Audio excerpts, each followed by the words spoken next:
Frank Lucas stood in the center of Bumpy Johnson's social club with chrome barrels pointed at his chest, his heart, his head. The year was 1965.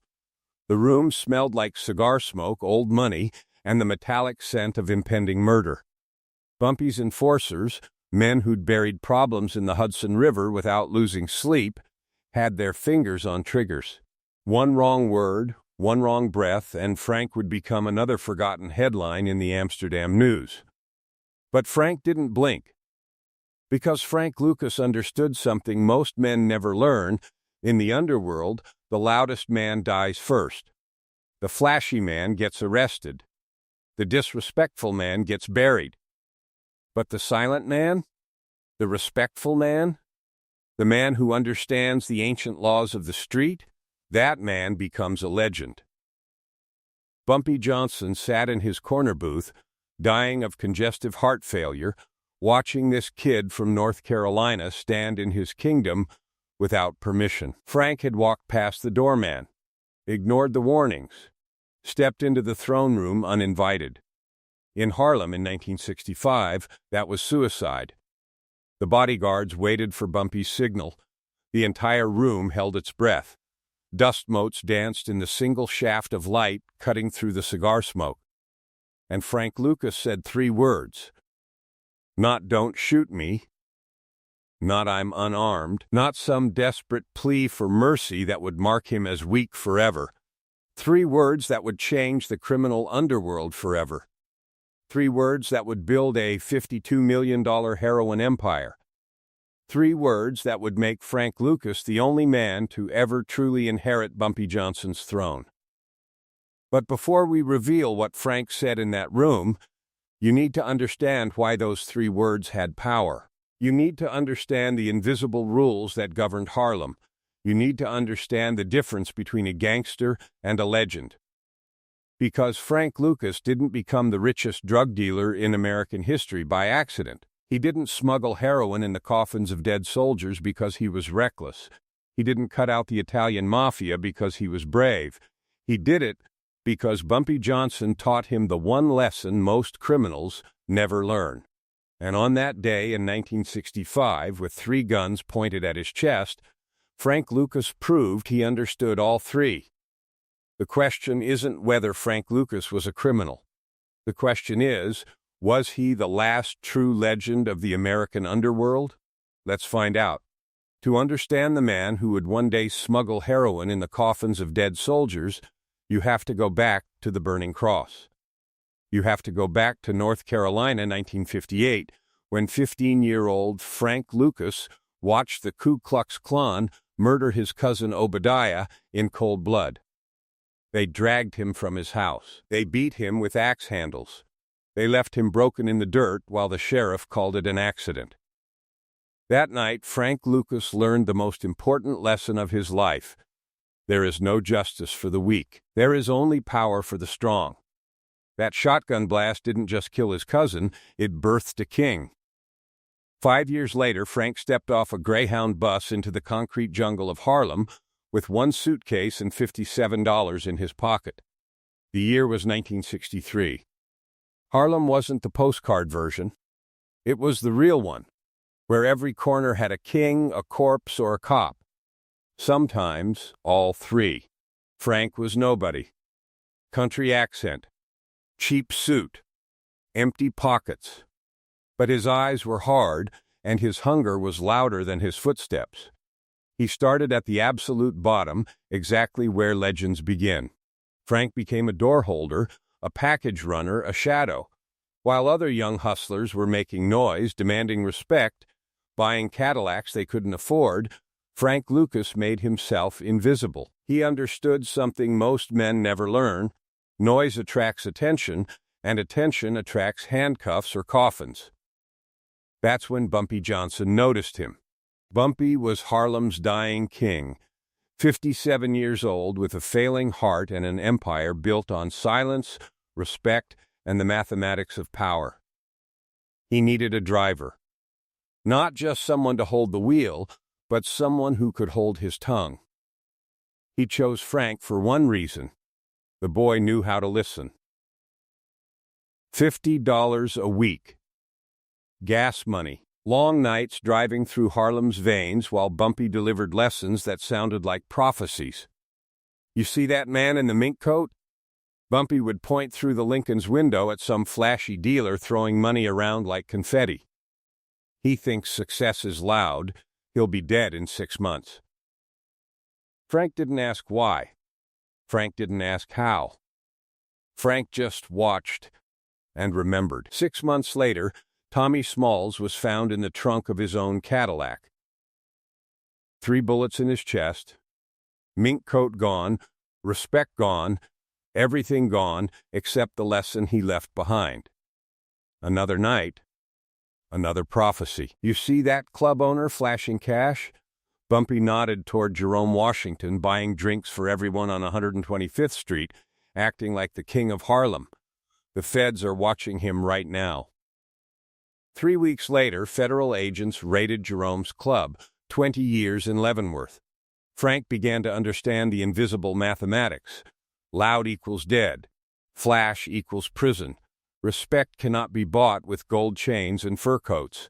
Respect is earned through discipline, through silence, through understanding that the throne isn't given to the hungriest man, it's given to the most patient one. But patience tasted like ashes in Frank's mouth. He was making $50 a week while watching lesser men make $50,000.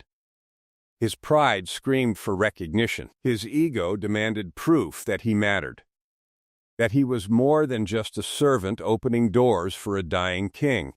Every day was a war between hunger and patience, between the boy who wanted everything now and the man Bumpy was teaching him to become. Bumpy tested him constantly. Cash left on the back seat like bait. Frank never touched it. Suppliers offering partnerships that could make Frank rich overnight. Frank never took the meeting. Every test was designed to see if Frank valued noise over silence, if he valued being somebody now over becoming a king later. Frank passed every test by choosing loyalty over ambition.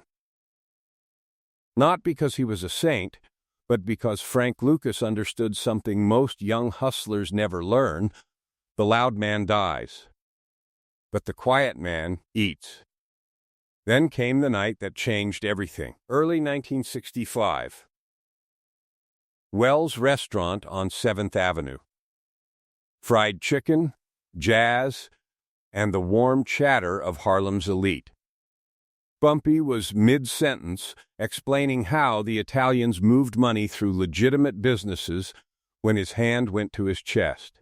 For the first time since Frank had known him, the king looked mortal. Bumpy collapsed. Massive heart attack. The ambulance rushed him to Harlem Hospital, where doctors delivered the death sentence: 6 months to live, maybe less. In his hospital bed, breathing through tubes, Bumpy Johnson did the mathematics of succession. The Italians were circling like vultures. The young dealers were getting reckless. His empire would die with him unless he chose an heir worthy of the throne. Frank Lucas had been tested in patience, in loyalty, in silence. But he hadn't been tested in the only thing that truly mattered: respect under fire. So Bumpy orchestrated one final examination. He called his 3 most trusted bodyguards to his bedside and gave them instructions that would either crown Frank Lucas or kill him. If Frank walks into the club uninvited, Bumpy wheezed, his voice barely audible above the machines keeping him alive, "Draw your guns. All of you." Right to his face. The bodyguards looked confused. These were men who had killed for Bumpy without question, but this order made no sense. "You want us to kill him, boss?" Bumpy's eyes hardened despite his failing body. "I want to see if he's ready to die," he whispered. "Because if he isn't ready to die, he isn't fit to live as a king." The order was given. The test was set. All that remained was for Frank Lucas to walk through that door and prove what kind of man 5 years of education had created. The question wasn't whether Frank would come. The question was whether he would stand or fall when 3 guns were pointed at his heart. Word travels in Harlem like smoke through cracked windows. It seeps under doors, rides on barbershop whispers, floats above card tables in basement clubs. For 2 weeks straight, every corner conversation carried the same deadly truth.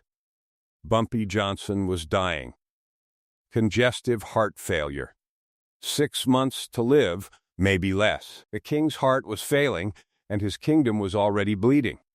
Frank heard it first from a numbers runner on 125th Street, then from a bartender who owed Bumpy favors, then from a cop whose pension depended on keeping certain secrets. Each confirmation hit like a hammer blow. Because Frank understood what most men couldn't see, Bumpy's death wouldn't just end a life. It would start a war. Every hustler, dealer, and wannabe king from 110th Street to the Bronx was running calculations.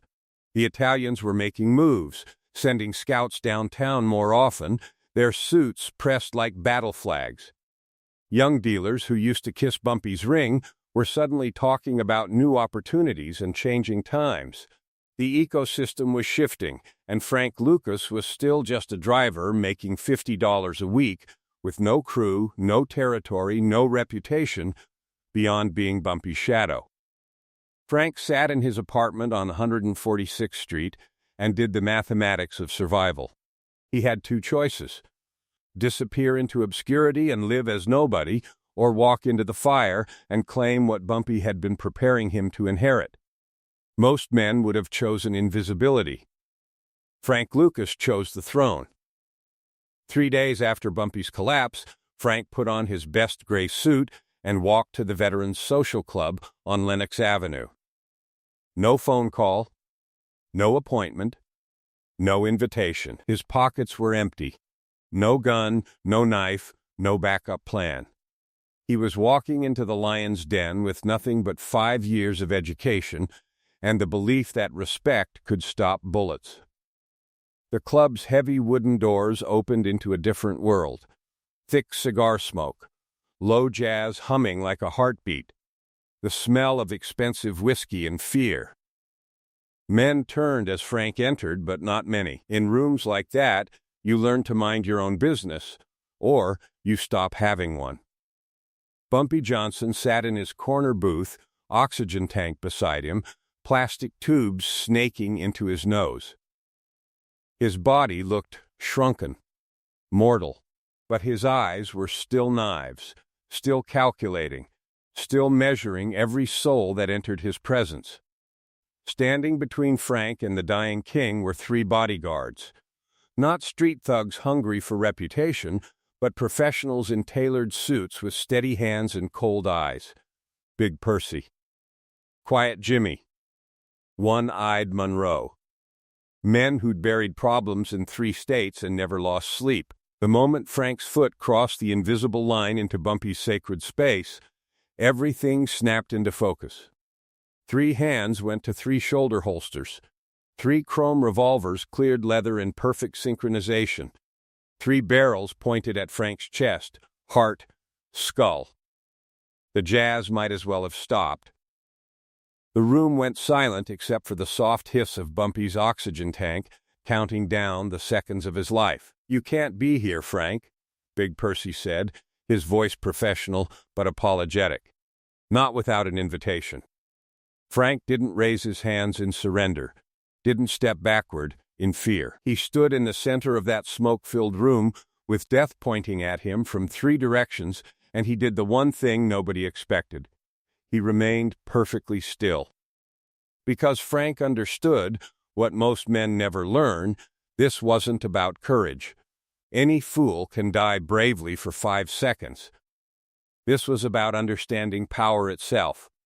The bodyguards were professionals who respected Frank, even liked him, but their loyalty to Bumpy was absolute.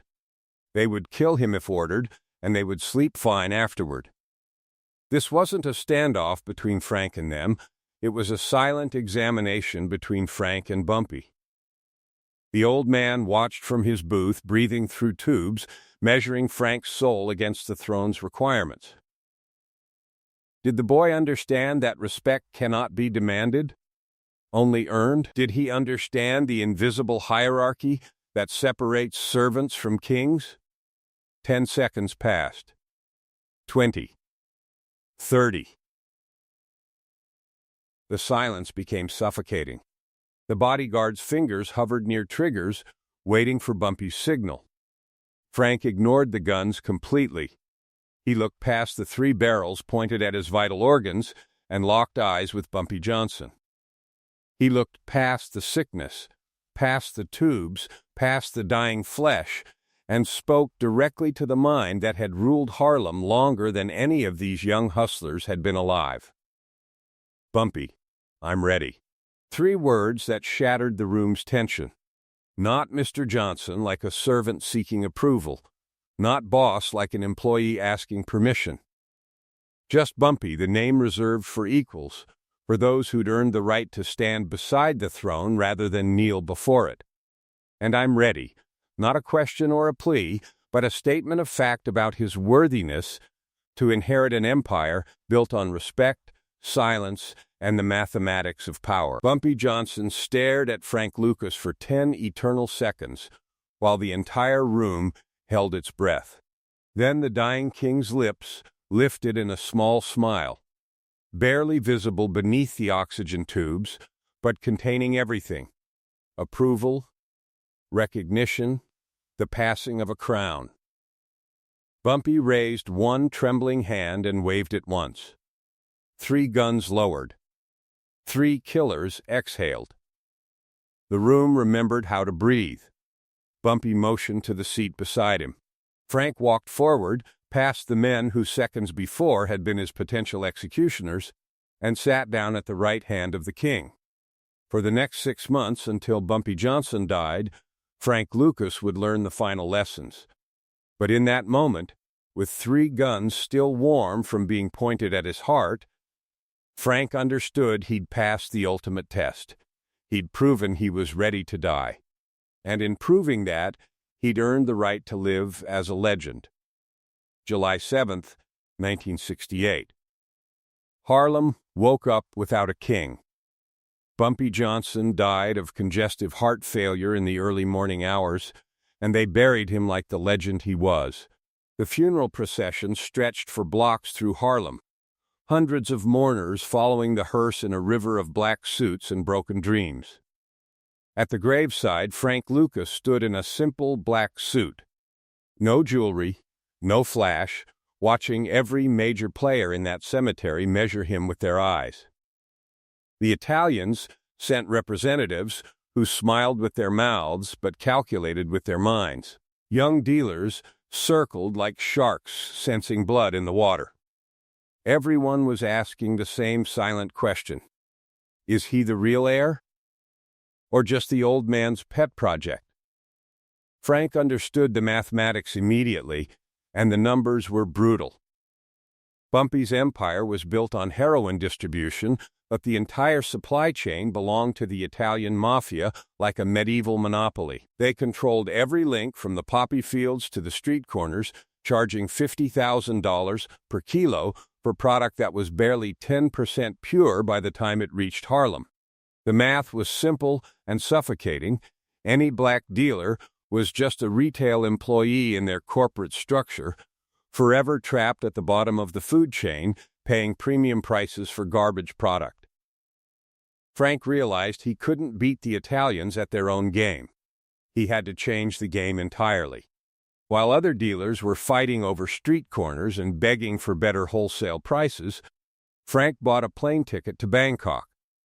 He disappeared into the Golden Triangle, that lawless region where Thailand, Laos, and Burma collided in mountains of opium poppies and men with AK-47s who didn't speak English. In smoke-filled jungle bars, Frank sat across from Chinese suppliers and negotiated like a businessman, not a street dealer. The deal he struck was revolutionary: $4,000 per kilo for heroin that was 98% pure. The mathematics were staggering.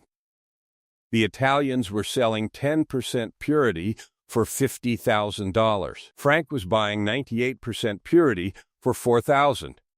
He could cut his product 10 times and still have better heroin than anything on the streets, while selling it cheaper than the competition, and maintaining profit margins that would make Wall Street executives weep with envy. But having the product meant nothing without a delivery system that could bypass customs agents, federal investigators, and mafia surveillance. Frank needed something invisible, something so sacred that even suspicious agents would look away out of respect. That's when he conceived the plan that would make him a legend and damn his soul simultaneously. The coffins of dead American soldiers returning from Vietnam. Flag-draped caskets processed through military channels with honor and reverence. Nobody searched those shipments. Nobody questioned those sacred deliveries. Frank knew the risks. If he got caught, he wasn't just facing prison. He was desecrating the dead, violating the most sacred boundary in American culture. Even hardened criminals would despise him for it. But Frank's calculations were colder than morality. The federal agents were obsessed with watching Italian mobsters in Little Italy. They were blind to a quiet black man building an empire in plain sight. Frank recruited only blood, his brothers from North Carolina, his cousins, the country boys, people bound by family rather than money, because hired guns flip for lighter sentences, but blood runs deeper than profit. He established blue magic, heroin so pure it became legendary on the streets within months.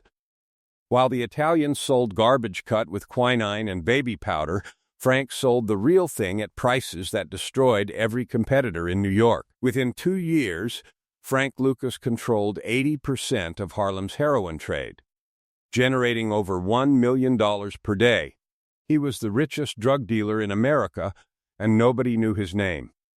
He lived in a modest house in New Jersey, drove a regular Chevrolet, wore simple suits. He was the Ghost King, ruling an empire from the shadows, exactly as Bumpy had taught him. Then came March 8, 1971. The fight of the century. Muhammad Ali versus Joe Frazier at Madison Square Garden. Frank's wife Julie convinced him to step into the light for one night, to enjoy the fruits of everything he'd built. Frank made the fatal mistake that would destroy everything Bumpy had died trying to teach him. He wore a $100,000 chinchilla fur coat and sat ringside among the celebrities and politicians. Detective Richie Roberts was working security that night, scanning the crowd. His eyes stopped on the quiet man in the impossible coat, the only face he didn't recognize among the known quantities of fame and fortune. Richie pulled out his notebook and wrote the question that would haunt Frank Lucas forever. Who is Frank Lucas? The invisible man had just become visible, and the empire built on silence was about to crumble because of one coat. One night, one moment of pride. That chinchilla coat didn't just cost $100,000. It cost an empire. It cost a throne. It cost Frank Lucas everything Bumpy Johnson died trying to teach him. The night of the Ali Frazier fight, a million eyes watched two warriors destroy each other in the ring. Only one pair of eyes mattered, and they didn't belong to a fighter. They belonged to Detective Richie Roberts, a cop who hated drug money almost as much as he hated the dirty cops who took it. Richie saw the coat before he saw the man wearing it. Chinchilla fur that cost more than most people's houses, wrapped around a face he didn't recognize sitting ringside with senators, mobsters, and movie stars. Everyone in those seats was somebody with a file, a record, a history written in arrest reports and federal databases. Everyone except the quiet man in the impossible coat. Richie pulled out his notebook and wrote the question that would haunt Frank Lucas forever. Who is Frank Lucas? For 2 years, that question became Richie's obsession. He ran Frank's name through every system and found nothing. No arrests, no convictions, no fingerprints in any federal database. Frank Lucas was a ghost who wore $100,000 coats to the most watched sporting events in America, and that contradiction drove Richie insane with professional curiosity. Poor men don't sit ringside at the fight of the century. Clean men don't have that kind of money with no legitimate source. While Richie chased shadows through paper trails that led nowhere, Frank was making the mistake that destroys every undefeated king. He started believing his own legend. Success is poison that tastes like honey. You don't feel it killing you until it's already in your bloodstream. The discipline Bumpy had hammered into him began cracking under the weight of millions in daily profits. Frank bought a mansion in Teaneck, New Jersey. Not a penthouse, not a palace, but still far beyond what any man with no legitimate income could explain. He threw family barbecues where his brothers arrived in new cars, where champagne flowed like water, where children played in manicured gardens while uncles counted drug money in the kitchen. He was still more careful than 99% of criminals, still quieter than the flashy dealers who got arrested every week. But he was no longer invisible. And invisibility was the only armor that had ever protected him. The federal agents built their case like archaeologists uncovering a buried city, one grain of evidence at a time. They wiretapped phones and recorded conversations about packages and shipments spoken in codes that weren't as clever as Frank's brothers thought. They followed family members to meetings that seemed innocent until patterns emerged. They flipped suppliers facing life sentences who gave up small details that connected to bigger details that eventually pointed toward a quiet man in New Jersey who somehow controlled the purest heroin in New York. The mathematics were turning against Frank with mathematical precision. Every phone call was recorded. Every meeting was photographed. Every dollar was traced. The federal agents weren't looking for street dealers anymore. They were hunting the source, and Frank's perfect system was leaving invisible fingerprints everywhere. January 28, 1975. Dawn broke cold and merciless over Teaneck. Frank was asleep in his mansion when the front door exploded inward like the gates of hell opening. Federal agents in tactical gear flooded through every entrance simultaneously, weapons drawn, voices screaming commands that shattered the morning silence. Frank's wife, Julie, screamed from the bedroom. His brothers were dragged from their beds in handcuffs. The empire built on blood loyalty was dying in chaos and violence. The agents tore that mansion apart with methodical fury. They found what they were looking for hidden throughout the house like buried treasure, $584,000 in cash, stuffed in air vents, taped under furniture, hidden in closets. But the money was just evidence. The real prize was Frank himself, the Ghost King finally made flesh, finally caught, finally mortal. They arrested everyone who moved.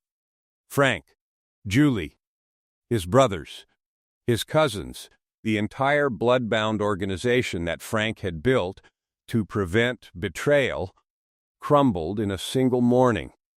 Because blood loyalty means nothing when everyone's facing life in federal prison. Frank sat in the federal interrogation room and faced the mathematics of his own destruction. One coat, one night, one moment of pride at a boxing match.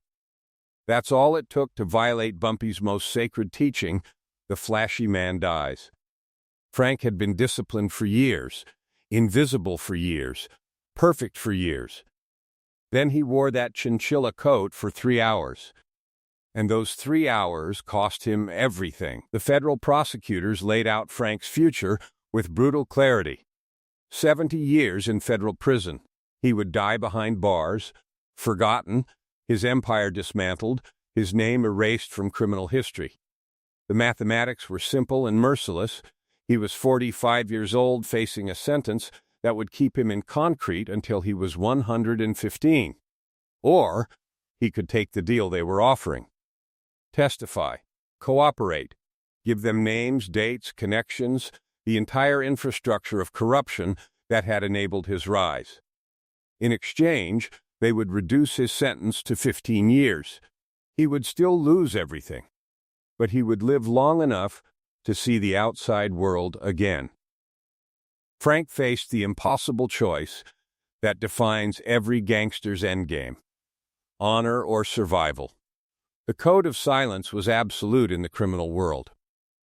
Rats got killed, their families got killed, their names became curses spoken with disgust in every prison yard and street corner. Bumpy had taught him that loyalty was the law, that you take your sentence like a man, that you die before you betray the people who trusted you.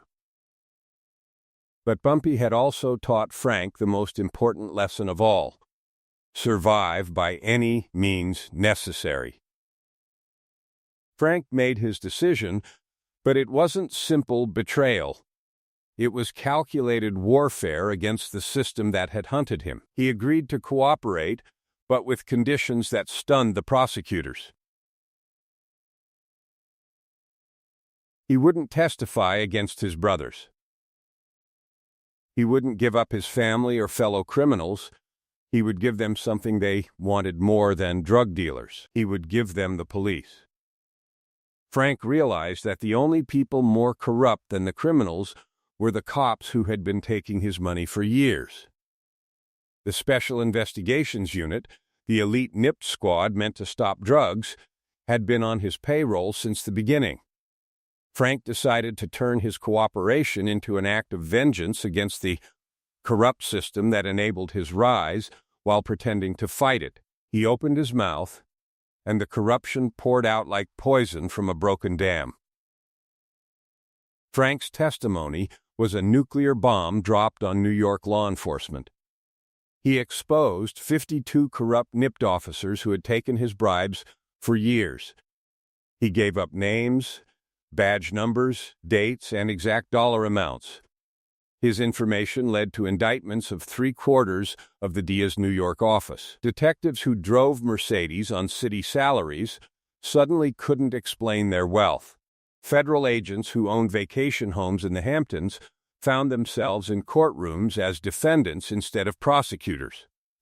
Frank Lucas didn't just cooperate, he dismantled the entire corrupt infrastructure of the city with the same cold precision he had used to build his empire.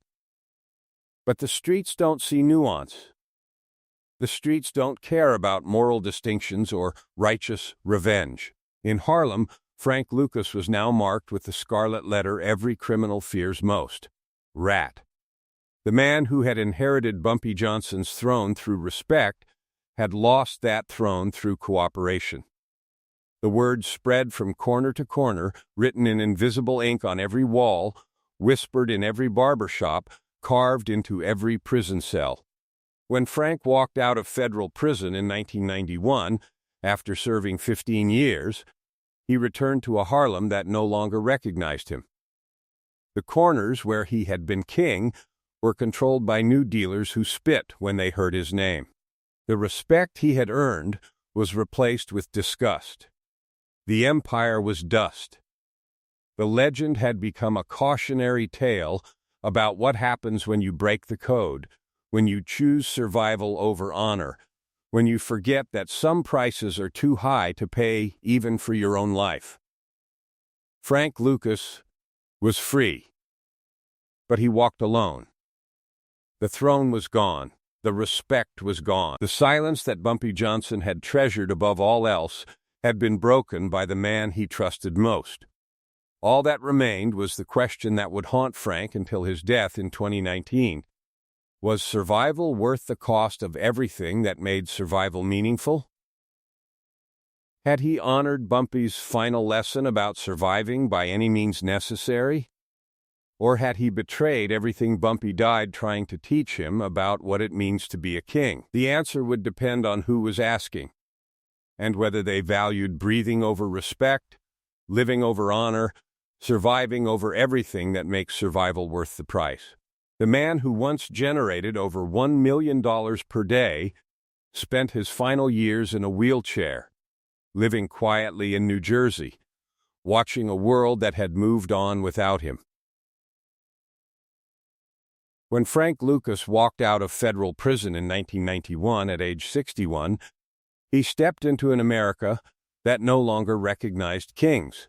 The Harlem he had ruled was gone, replaced by crack wars and chaos that lacked the discipline and code of the old empire.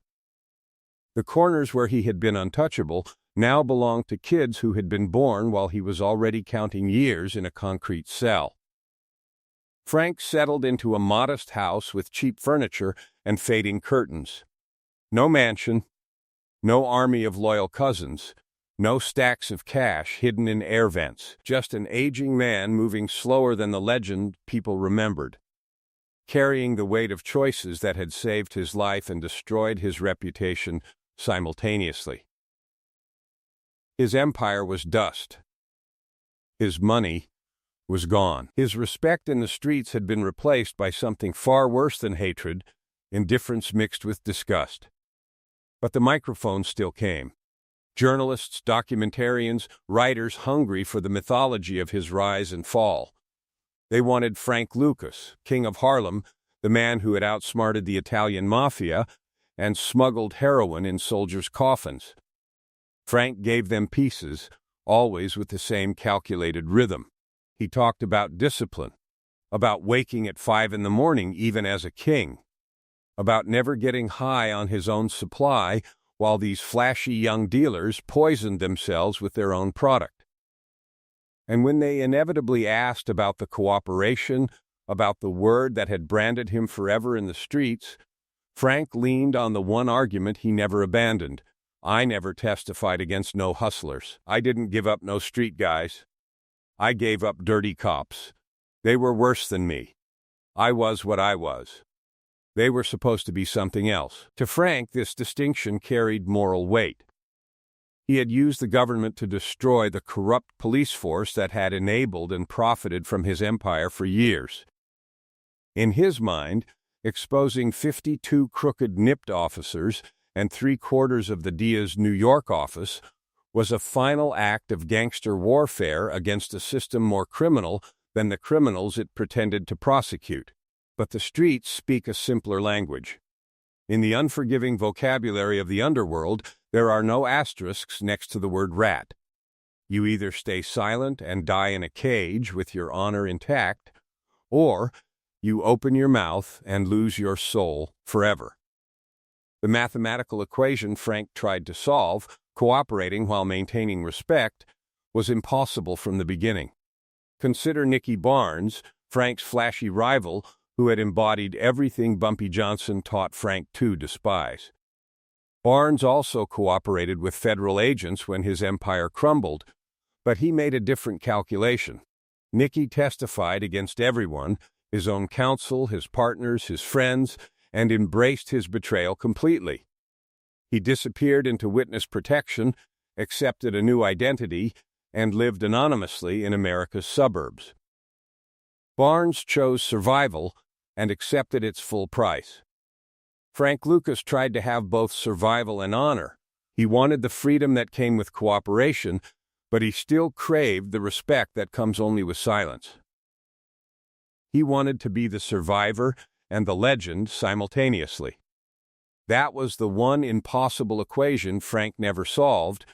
You cannot be the king and the witness at the same time. This existential conflict defines everything about Frank's legacy and forces us to confront the central philosophical question of his entire existence.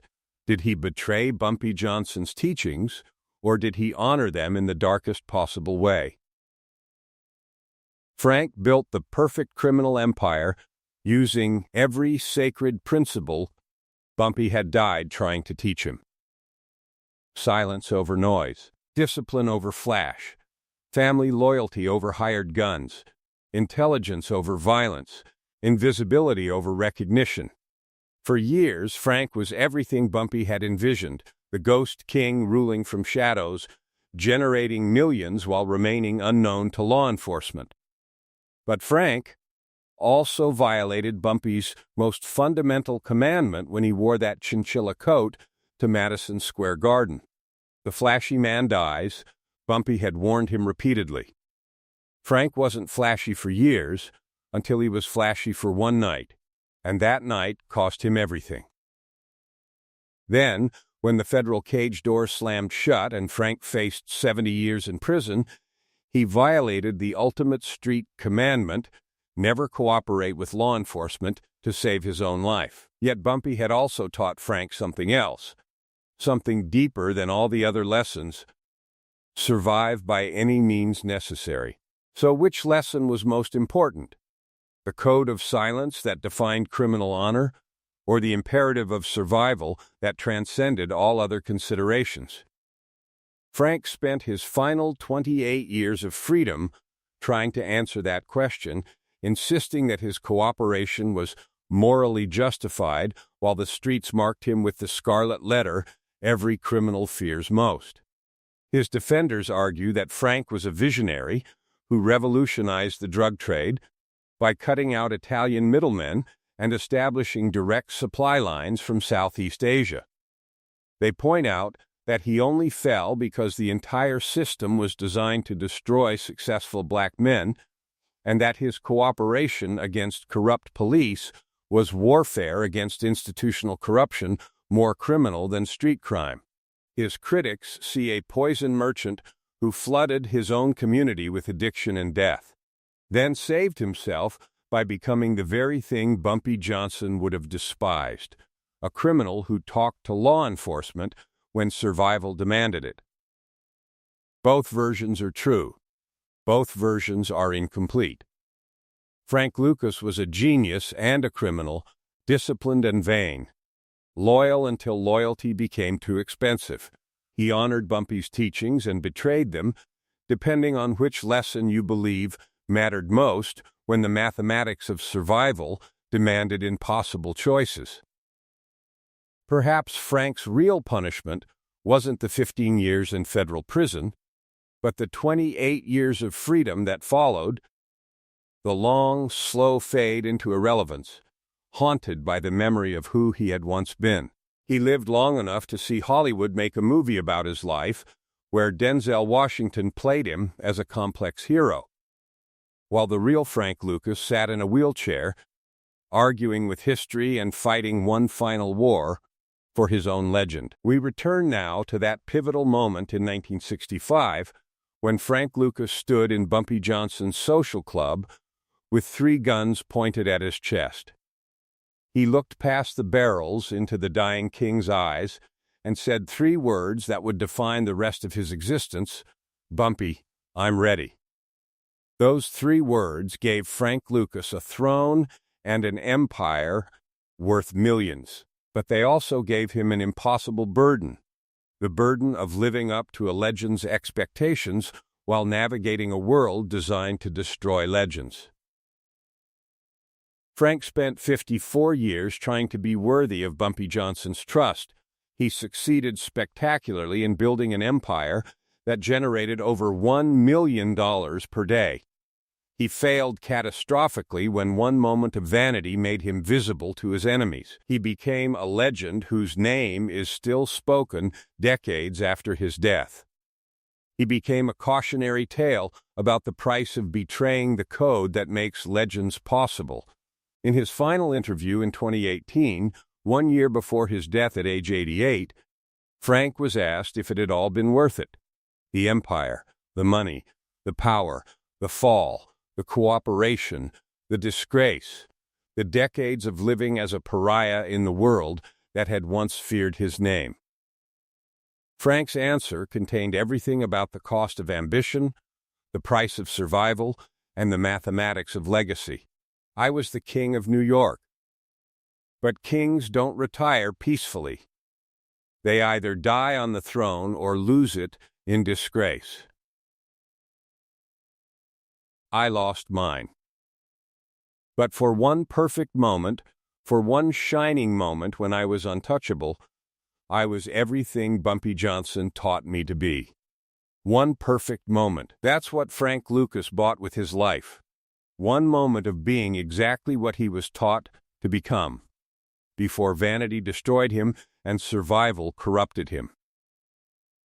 The question isn't whether that moment was worth the price Frank paid. The question cuts deeper than individual biography into the heart of human ambition itself. If you could build an empire but lose your soul, would you do it? If you could have ultimate power, total respect, king of the world status, but pay with your freedom, your honor, your legacy, would it be worth the price? If you could wear the crown for one shining moment, knowing you would fall in disgrace, would you choose the throne or choose invisibility? Frank Lucas chose the throne. He paid the price in full. He lived long enough to see his legend become mythology, his name become a cautionary tale, his empire become dust. He died in a quiet house in New Jersey, far from the Harlem streets where he had once been untouchable, surrounded by family who loved him despite everything, haunted forever by the ghost of a dying king who had trusted him with a crown that proved too heavy for any man to wear without breaking. The last lesson Frank Lucas taught the world wasn't about building empires or staying invisible or surviving by any means necessary. The last lesson was simpler and more brutal than any of Bumpy's teachings. Legends don't get happy endings. They get legendary ones. And legendary endings are written in blood, betrayal, and the eternal question of whether one perfect moment of being everything you were taught to be is worth a lifetime of paying for it. When Frank Lucas said, "Bumpy, I'm ready," with 3 guns pointed at his chest, he was ready to die. He was ready to be king. But he wasn't ready for what comes after the crown. The fall, the disgrace, the cooperation, the decades of living as a legend who became a cautionary tale about the price of flying too close to the sun. Nobody ever is. The silent man lives. The loud man dies. And the legend? The legend pays the price for both, forever.